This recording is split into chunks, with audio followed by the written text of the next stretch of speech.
নিজেদের ঘরে নিজেরা নুন না বানিয়ে তেজপাতা বানিয়ে দিয়েছি। আরে নুন বানাও। নুন কথাটা শুনতে খারাপ লাগতে পারে, কিন্তু নুন বেশি নিলেও বিপদ, না নিলেও বিপদ। নুন হোক আর তেজপাতা ইউজ করবে আর ফেলে দেবে, আমাদেরকে সেটা করছে। এখন আমি সংক্ষেপ করব কেন, যেতে হবে, আপনাদের অসুবিধা হচ্ছে না তো? শেষ একটা বিষয় শুধু বলে যাব, SIR বিষয়টা কি। SIR বিষয়টা কি? অ্যাকচুয়ালি ভারতবর্ষের আগে 12 বার 13 বার SIR হয়েছে। নির্বাচন কমিশনরা বলছে 8 বার হয়েছে। আমি এটা ধরেই চলছি। SIR দেশের জন্য হওয়া ভালো, কিন্তু বর্তমান যে SIR হচ্ছে, এই SIRটা হলো রাজনীতির SIR। এটা আমাদের জন্য বড় ভয়ঙ্কর, দেশের জন্য ভয়ঙ্কর। এ থেকে আমাদের সবাইকে সজাগ হওয়া দরকার আছে না নাই? কিন্তু আমি আপনাদেরকে প্রশ্ন করব, এই রাজ্য সরকার কি বলেছিল? আমি বেঁচে থাকতে SIR হতে, জোরে বলুন, হতে। SIR শুরু হয়েছে না হয়নি? রাজ্য সরকার আজকে বলুক সে বেঁচে আছে না মরে গেছে?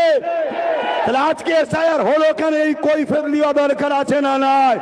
অথচ আমার ভারতবর্ষে অনেক রাজ্যে তারা তাদের বিধানসভাতে বিল পাস করে SIR কে তাদের রাজ্যে রুখে দিয়েছে।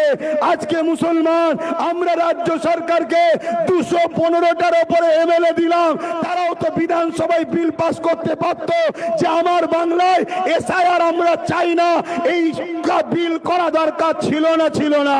কিন্তু বাইরে বলছে SIR হতে দেব না, যদি হয় লড়াই করব, একটা নাম বাদ গেলে ছাড়বো না। উপরন্তু 221 কোটি টাকা SIR যাতে হয় রাজ্য সরকার খরচ করছে। আমি যে কথাগুলো বলছি রেকর্ড হচ্ছে না হয়নি?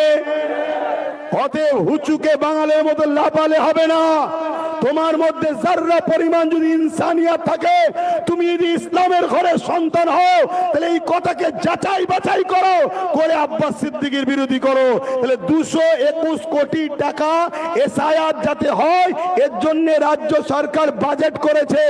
আর 90,000-এর কাছাকাছি লোক যাতে অফিসার SIR দ্রুত করতে পারে, এই অফিসার রাজ্য সরকার নির্বাচন কমিশনারকে দিয়েছে 90,000-এর উপরে। তাহলে বলুন, রাজ্য সরকার SIR এর পক্ষে না বিরুদ্ধে? জোরে বলুন। কিন্তু এরপরও আপনাদেরকে বলে যাব, আপনারা ঘাবড়ে গিয়ে ভুল পদক্ষেপ নেবেন না। কাগজপত্র জড়ো করুন, কারণ আপনাদের ভোটেই যদি 21-এ কেউ সরকার হতে পারে, আপনাদের